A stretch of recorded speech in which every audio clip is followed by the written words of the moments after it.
Halo, perkenalkan nama saya Deko Alfredo Nenggolan. Pada kesempatan ini, saya akan menjelaskan mengenai sumber hukum Indonesia dalam mata kuliah Pengantar Hukum Indonesia.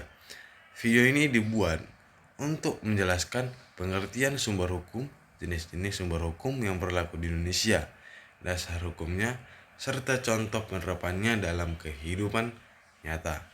Sumber hukum Indonesia dapat diartikan sebagai segala sesuatu yang menjadi dasar terbentuknya aturan hukum yang berlaku dan mengikat Indonesia.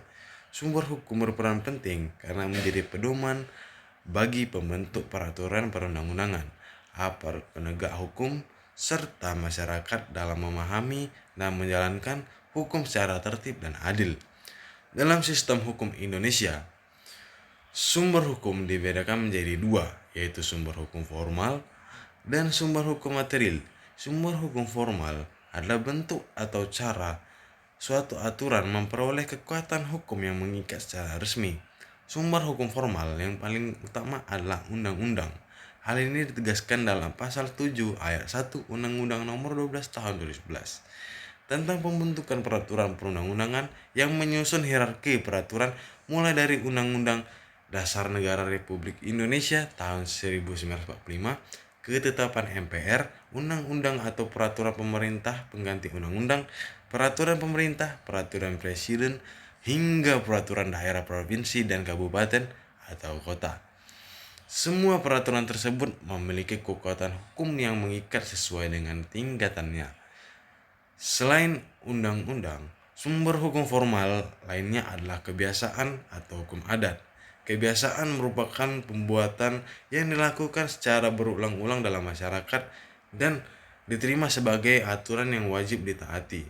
Keberadaan hukum adat diakui secara konstitusional dalam pasal 18B ayat 2 Undang-Undang Dasar 1945 yang menyatakan bahwa negara mengakui dan menghormati kesatuan-kesatuan masyarakat hukum adat beserta hak-hak tradisionalnya sepanjang masih hidup dan sesuai dengan perkembangan masyarakat serta prinsip negara kesatuan Republik Indonesia.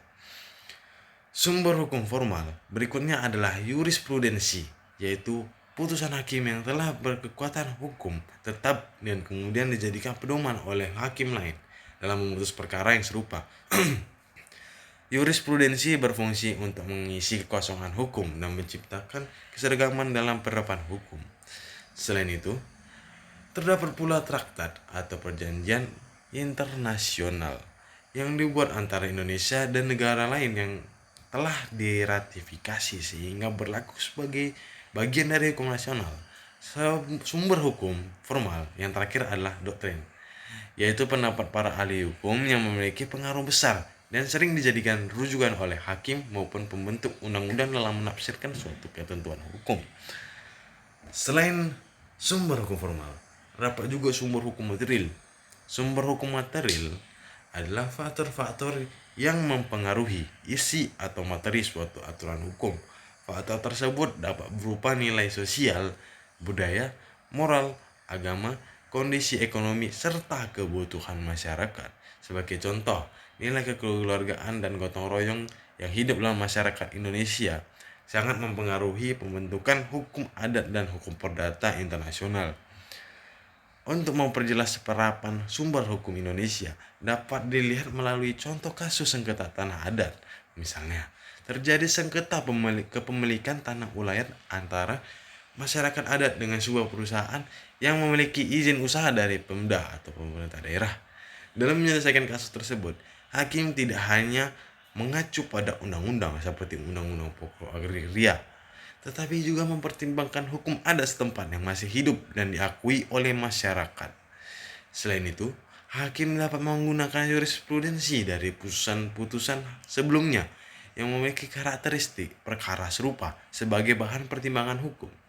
Dalam hal tertentu, pendapat ahli hukum adat juga dapat dijadikan doktrin untuk memperkuat argumentasi hakim.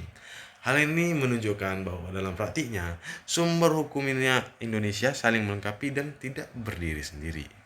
Sebagai penutup, dapat disimpulkan bahwa sumber hukum Indonesia terdiri dari sumber hukum formal dan sumber hukum material yang berfungsi sebagai pembentukan, penegakan, dan penerapan hukum.